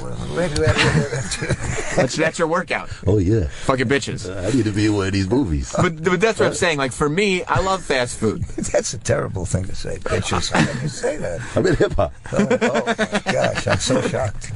We say cunt in Tromaville. No. Zach told me to say that. Zach, don't pass him. No, that is a horrible word. See, I'm sorry, DJ. For me, I enjoy fast food. I eat fast food all the time. I watch like the documentaries, and I get mad at the filmmakers because I'm like, why are you trying to scare me into not doing what I like to do? But I watch Poultrygeist Night of the Chicken Dead. I enjoy every minute because it's a movie about a ghost chicken that kills things. Well, it's also it's anti-fast food, and fast food is disgusting. And McDonald's are miserable. They moved in next to our little building and almost destroyed it. And we had rats the size of raccoons that immediately came in. So you did not have rats in Tromaville before McDonald's moved in? No, except when I used to go down to Blockbuster in Texas. There were rats there. We used to try to sell them our movies. The Blockbuster never took one Troma movie. Is that right? The whole time Blockbuster was open? No. Because Troma, growing up, like Zach, you were just saying, finding these movies on VHS, that was the whole deal. Is like you'd go into a video store, and I guess it would have to be a mom and pop rental place or something, or your friend would have it, or it'd be a copy of a copy or something like that, and you'd stumble upon these movies. I can't believe that Blockbuster. The franchises were owned by human beings, and they took it. They would take the Troma movies, but the corporate, it was owned by Viacom, who owned Paramount, who owned half the world. They refused any of our movies. Why? Wow. Because there were worse things. The problem is the media is controlled by a small number of these conglomerates, and they want to own what they want to own everything, or they want to control it, and we're independent. Is it easier or more difficult now? Much more difficult. We're more famous thanks to the wonderful world of file sharing, and I'm happy with that. No problem. You like it? You bet. So Absolutely. How do you make any money? We don't. We don't. That's why I'm on Kickstarter. Right. This crazy man put 250 of his movies on YouTube for free. Like all of them. You could buy movies on YouTube. You don't have to buy yours. He just put them up. He's insane. That's incredible. Well, we've been around for 40 years, and we wanted to thank our fans who are young and poor. Yeah, I just want to see. And that's also, it's smart, too, because, if you're, like, mine and Zach's age, you did the VHS experience where you find movies that way. Now, you got to find them online. It's one of those things where if you have to pay for everything, how are you supposed to stumble across anything? Well, also, we're artists. As stupid as we are, nobody bought Van Gogh's... see how I say Van Gogh? Some people think it's Van Gogh, but I, being a Yale University graduate... I was about to correct you. I know how to say it. But his stuff, nobody sold it. Nobody bought it, rather. Nobody would buy his pictures. His brother, I think, bought one for $50 or something. And look at Van Gogh now. So we're like the Van Gogh of the underground, right, Zach Amico? Yeah. Absolutely, boss. It's like Van Cock. Oh. Right. No, it's just something that rhymes. No wonder you've been cooped up in this room. So, I also like because I've always had a kind of an issue with Kickstarter and crowdfunding stuff like that. Like I think it's just that I like when people I like do it. And when people I don't like do it, I get annoyed by it. Like, I think that somebody like, what's his face from Garden State? Zach Braff. I don't think Zach Braff needs to do a Kickstarter. I think he's doing fine. And I don't think, but when you guys do it, it's obvious, like, dude, we're giving away our movies. We make no money. Like, Lloyd has to travel with the movie when it's in theaters. We got to find it somewhere. I'm the Willie Loman of the movie business, DJ. But you know what's interesting is the mainstream guys, the guys making the St. Andreas Fault. They go to get money from the conglomerates, and then they have to make something that's kind of cookie cutter. Not that is. I'm sure that's a wonderful film. I haven't seen it. I saw it, San Andreas, and it is literally. I was reciting the lines to the movie as I was in the theater before they happened. No. Yes, I mean, you talk about cookie cutter. It's well done. The earthquake looks real. Like, oh my God, is The Rock going to save her? Oh, thank God he did. But it was literally the same script that's been used probably 15 times in the past. What? But so the point is, the big guys go to somebody. Or they go to the dirty banks to get their money. Right? The banks, they should be in jail, most of them, right? Obama's constantly indicting them with good reason. So here we go to our fans for money. What's wrong with that? In fact, for 40 years, Michael Hers and I have been putting up our own money. Because no banks or anyone will touch it. I mean, because we're so idealistic and we want to have total freedom. Where is the kick? So there's nothing wrong with going to your fans. It's marketing consulting. We find out, does anybody want our movie out there? If you want it, we've shot Volume 2 of Return to Nukem High, so the risk is over. All we need money for sound design and for the color correction and Zach Amico's paycheck. Right. And all that kind of stuff. It's fine to get one, though, maybe. If the fans want it, this is a way to find out. It's market research, right? If we had Boston Consulting, right, one of those, we'd pay $200,000 to find out if somebody wanted a movie called Return to Nukem High Volume 2. We'd have to, that's what the majors do. They have those focus groups, right? They have tracking, and should we put in Lindsay Lohan, or should we put in so-and-so, what tracks? But we don't do any of that. Our fans tell us what to do, and they're right. It's also very important that you brought up that you go to Kickstarter to get the full freedom to do whatever you want. And you can feel that. Like, people say that, but then they come out with something that you feel like you've seen before. And I think that's what makes your movies valuable, is that you watch them and you can tell these are guy or guys that put something that they're like, no, this is the way we want it to be. This is the way we know our fans like it, and we're not kind of kowtowing to anything. That's a good point. And by the way, there's a wonderful film that was partly financed on Kickstarter called Kung Fury, and I think it's made by gamers. Was it like I heard your Red Dead Redemption. You did something with them, right? A while back. Yeah, that was very funny. It was great. It was terrific. You heard that? Lloyd Kaufman has done his homework. It was funny. No, it was funny. It was genuinely funny. But these guys, check this out: Kung Fu Fury. I don't know why I'm plugging them, but don't. But they're I think they're in Sweden or something. And if you watch the first few minutes of it, and if you're not pulled in by it, it's hilarious. And clearly they're gamers. It's wonderful. Where it's Kickstarter. Wouldn't be there without. Where can people go to find your Kickstarter? The easiest thing is go to any social media site, Facebook, Twitter, Instagram, and we're hashtagging everything Save Nukem High. And that way it leads right to the Kickstarter. People link the Kickstarter right from there. And if you go to youngnakedasianboys.com, it'll be there too? That's just in your book. That used to be on well, no, in my book it was younghairlessasianguys.com. Now it's any young Asian boy, because I'm almost 70 years old. You're not picky anymore. I have to carry around an extra set of underwear. If you go to SR Show SXM, that's our Twitter account, SR Show SXM on Twitter, you can see that we've got the link and everything posted there right now, so you can find it. Thank you so much. You never went the fashion route, like all the classic movies on T-shirts and stuff like. You could make money off of that. We can't even if we have T-shirts. The Troma has a store online. Troma shop. You Troma should. Shop. And Troma also is smart because they still understand make a badass poster, and people will see your movie and people will buy the poster. Yes, we have artists. We do paintings of our posters. Not we, but we have artists who are pretty well known, who are fans, who help us out. Put those headphones on, Lloyd. Oh, I'm sorry. And I'm going to take a call. 866-969-1969. DJ Whoo Kid, Zach Amico, and the legend Lloyd Kaufman in studio on Sam Roberts Show right now. We go to this one. We go to Mike in Delaware. What's up, Mike? Hey, Sammy, Stunt Brain. Hey, Stunt Brain. Hey, Lloyd, I'm an alum. I'm a Troma alum from Sergeant Kabuki Man, NYPD, and the Troma system. I didn't know, Mike, that you were in Sergeant Kabuki Man. I'll tell you a couple things. Number one, Sergeant Kabuki Man is an amazing movie. But number two, Mike was the producer for Opie and Anthony for a while over at K-Rock, and now he's a huge part of The Blaze.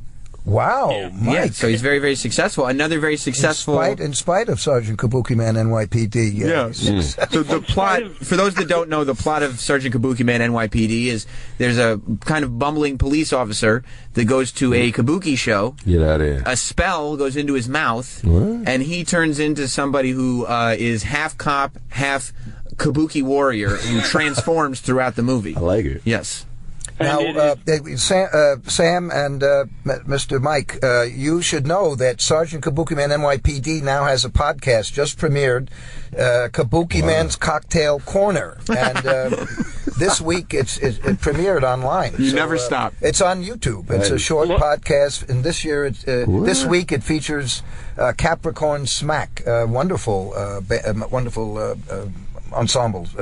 Music. I don't know what you call them. Lloyd, correct me if I'm wrong, but that won the Houston International Film Festival, did it not? Sergeant Kabuki Man NYPD? Yeah. Yeah, it won a lot of film festivals, you bet. Sam, this was a big movie, and if you missed Comedy Central's version of Troma, the Troma system, it's on YouTube too, with my most embarrassing performance on television to date. But I wanted to say good luck with this, Lloyd. I'll be joining the crowdfunding, but I want Sam to be some sort of victim in the new film. He's got to have his face melted like I did, or have some sort of primordial ooze covering him. We keep trying to get him out to Tromaville to kill him for real, but no luck. We want to do a head squashing. We don't want to waste any money on cantaloupes. Thank you for that. This Troma system was our infomercial. Infomercial, yes, and it's hilarious. It was on Comedy Central a long time ago, but it's still online. That's very funny. And I remember, Mike, you were great. What's that? It haunts me to date. The news team here is constantly bringing it up. Well, you owe me, buddy. You owe me. Thanks, pal. Take care, guys. I'll talk to you later. Thank you. Do you have a favorite of your films? Honestly, Return to Nukem High Volume 1 and Volume 2, I honestly think when they're put together as a kind of an epic, I think they will be my swan song. And it's all about a duck, too.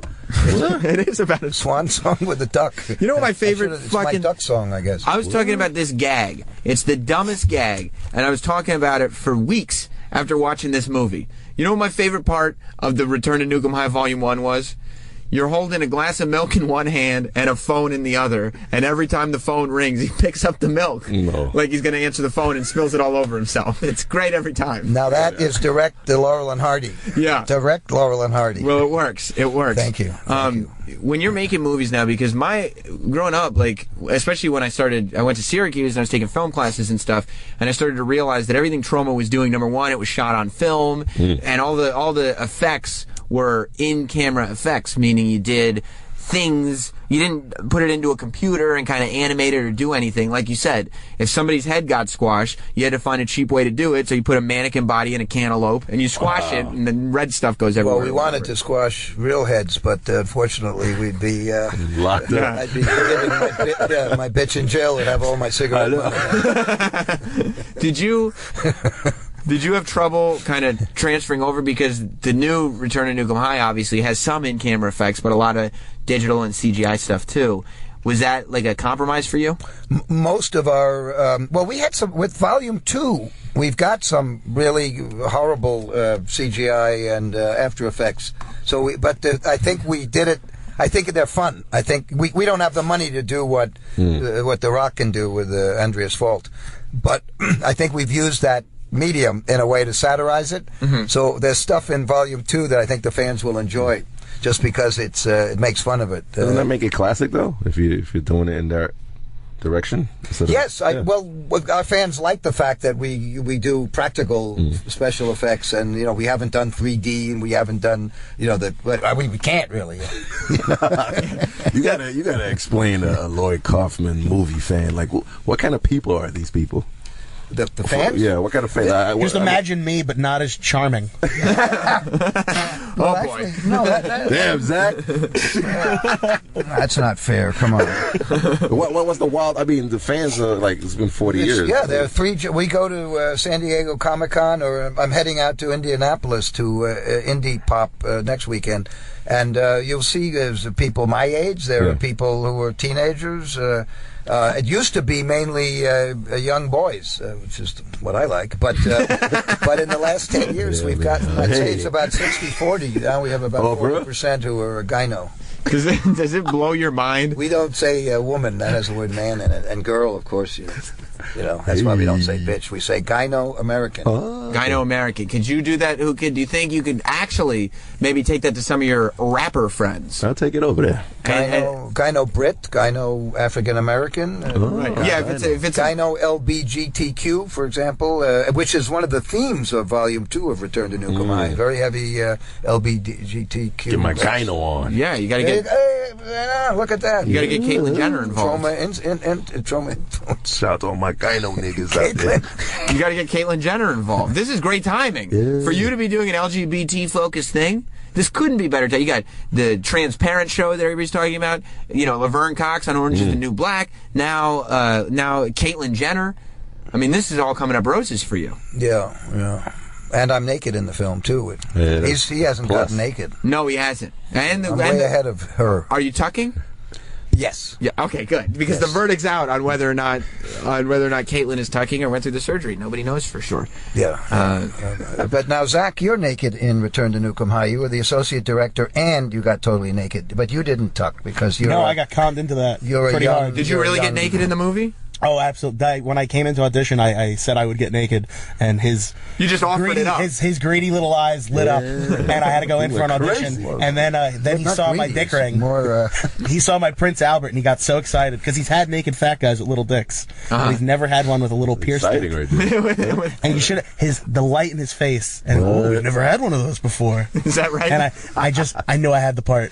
Yeah, because you are a husky fella. Certainly. So what happens when you go in to get a Prince Albert done? Were you this size when you got your penis pierced? Yeah, I'm 27 now. I got it when I was 18. Okay, and you were big at 18? Yeah. You've always been a large individual. By the way, Mr. Amico has a line in the movie which he wrote called "What's the Haps?" Yeah, which I think is a reference to Mr. that is Sam a reference Roberts. to you. There's the evidence. Wow. Everybody calls up here and they go, "Oh, I heard What's the Haps on Entourage. Did you steal it from them?" I say, "No, they stole it from me." That is right. I heard Ice Cube say What's the Haps in the 1980s. Yeah, he stole it from me. Radio Thank excellence. God. For people like Zach Amico, this was a tribute to an homage to Mr. Sam Roberts. And I will graciously accept that homage. Thank you. Well, how about when we see movies that cost $200 million today that have stuff that we started 20 years ago? Do you see that? Yeah, look at the Scary Movie franchise. I mean, if that's not just Troma movies, it really is redone with the bad effects without and the political content, though. Right? It's just the no. We're not going to waste time trying to think of a story or a script or anything. Or have any substance. It's just going to be.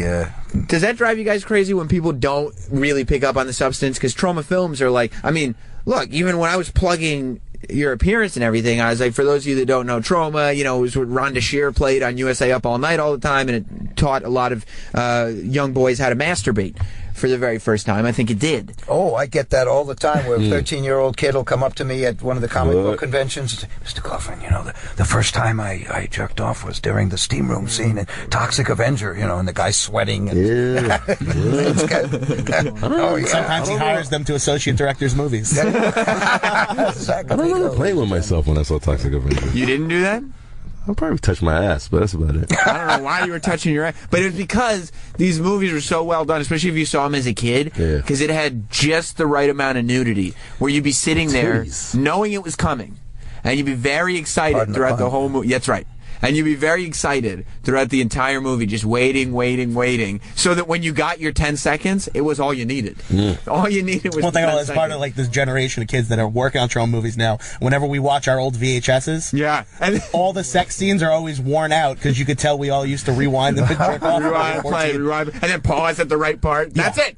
But getting back to your point about the sophisticated stuff, Toxic Avenger Part 2, I had a joke about David Mamet, and I believe that New York Times gave it a good review because of that joke.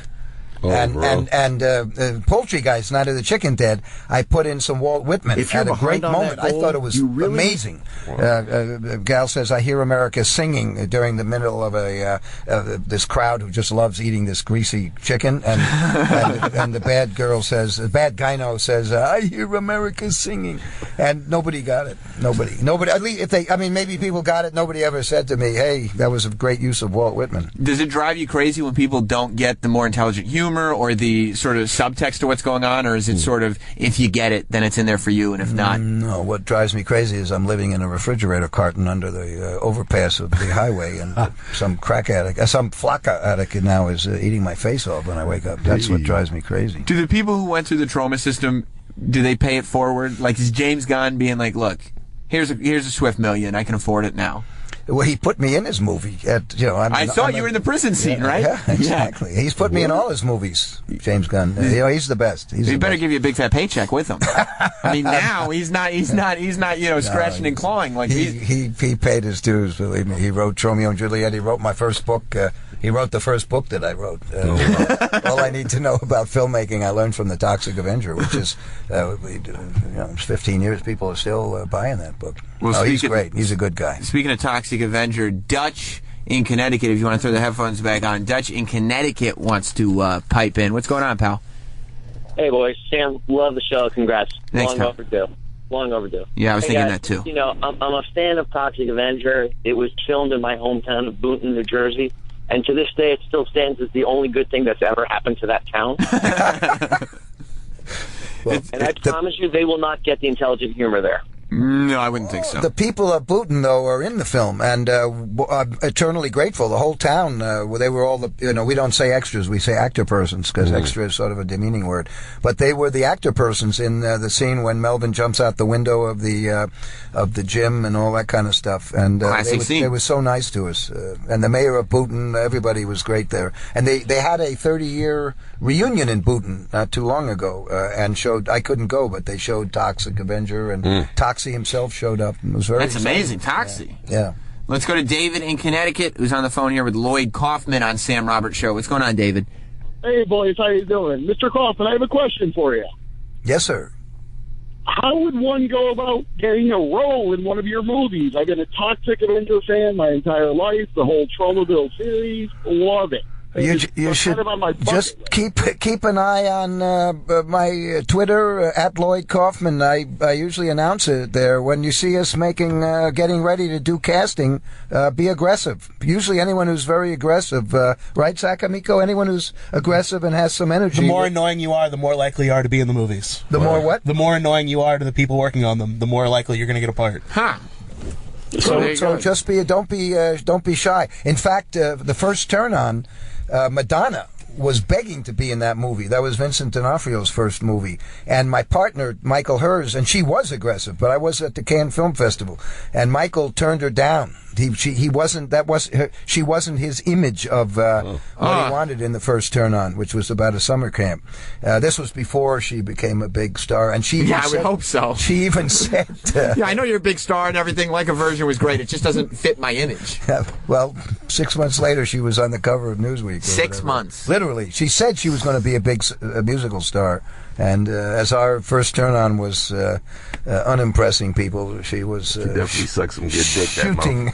Yeah, is that right? Yeah. You would know Whoo Kid. Again, your ear is to the street on all these things. How did she get the muscles? She's really got guns. I mean, she's taking some kind of steroid. Is she doing what? I mean, it takes a lot of strength to suck dick. You know what I'm saying? I didn't know. No, I don't know what you're saying, but I will take your word for it. You just say she didn't suck no dick? No. I just don't know how much strength it takes. Okay. I've never done it. You look like a character that needs to be in the movie, but I need to get killed immediately on the first scene. That's not fair. That's not a fair thing to say. Is this, you called it your swan song. Is this the last time you're directing a movie? Every film I make, people tell me it will be the last one. Stop doing Michael this. Hurst would be the first to rejoice if I didn't make another movie. He's my partner of 40 years. Oh, wow. He hates They me. also run a movie studio together. What? You're also, by the way, Zach Amico is a part of our friend Luis J. Gomez. Oh. Luis, he hates Luis. Luis J. Gomez's podcast, right? Yeah, I am the co-host on the Real Ass podcast on Stand Up New York Labs. Did you know, Lloyd Kaufman, what a big deal Zach was? I didn't know he and Louise had a show together, and they've never invited me on, so... What? Screw them. I've invited you on like twice already. 3 times, maybe. Well, this is showbiz, Zach Amico, He's no James Gunn. No. He's no I Eli just don't Roth. want to take my boss around an animal like Louis J. Gomez. No, Zach is the best. Zach's the absolute best. So how long, again, if you want to invest in the Kickstarter, and I think you should, check the link out. We just posted it, SR Show SXM on Twitter. There's a link to the Kickstarter for Return to Nukem High Volume 2. The chicks in this movie are absolutely gorgeous. The gynos. Yes. In this movie are absolutely gorgeous. The first one was... It's a lesbianic love story, actually. The romance is lesbianic. The And best they do looking a and good most job. talented women in the 40 years of Troma movies. Yes. Absolutely. And totally devoted. Katie Cochran, Asta Paredes, Zach Amico,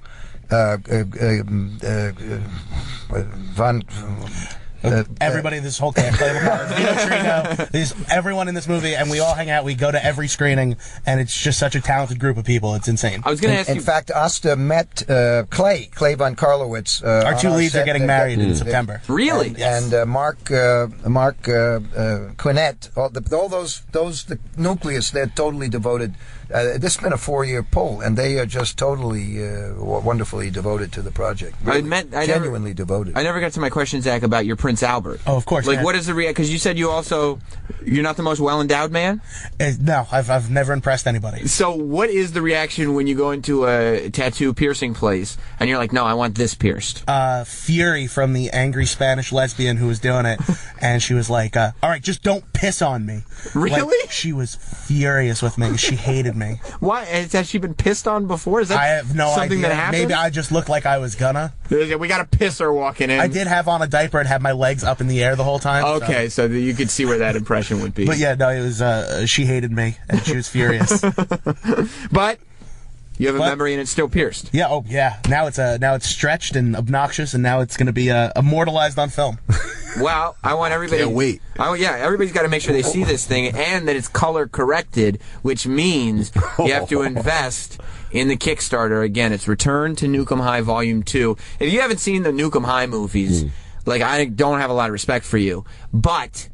You've still got time, because like you said, the originals are on YouTube, is that right? They're all over the place. Class of Nukem High from the 80s. There are 3 of them. Nukem High, Subhumanoid Meltdown, Class of Nukem High Volume 2, Part 2, rather, and then The Good, the Bad, and the Subhumanoid, Class of Nukem High Part 3. Which are also on Netflix streaming if you have that, or you can go on our YouTube, youtube.com/Troma movies. And you should get the Blu-ray of Return to Nukem High Volume 1. Yes. I have it in my collection. Good. Oh, thank you. It's a very, very good movie. It's one of those things where you walk in, as somebody who's watched these movies, I walked in, I was like, I'm just kind of going because I have a loyalty to the brand. There's a good chance that after all these years, they kind of fucked this whole thing up. And then I watched it, I was like, they didn't fuck it up! It's great! Thank you. By the way, you should come, Mr. Sam Roberts. Yeah? I mean, I would invite you, but you've got a reputation and a career. Nah, and if you could. Troma Dance Film Festival. We've been putting on this film festival for 16 years. It was inspired by Trey Parker and Matt Stone when we all went to Sundance years ago.